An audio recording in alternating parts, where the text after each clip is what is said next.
দুনিয়াতে 18টি উপকার। নামাজ আদায় করার দ্বারা ইহজাগতিক কল্যাণ ও পরকালীন মুক্তি রয়েছে।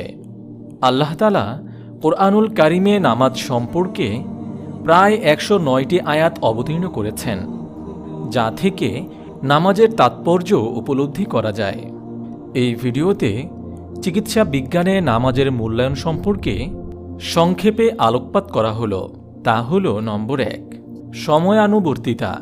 নামাজ মানুষকে সময়ানুবর্তিতা শিক্ষা দেয় ও সময় সম্পর্কে সচেতন করে তোলে।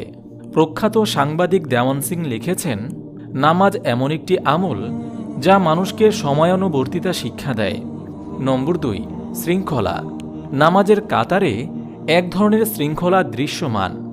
আমাদের ওপর কোনো ধরনের বল প্রয়োগ ছাড়া স্বেচ্ছায় স্বাচ্ছন্দ্যে সারিবদ্ধ হয়ে নামাজে দাঁড়িয়ে যায়, যা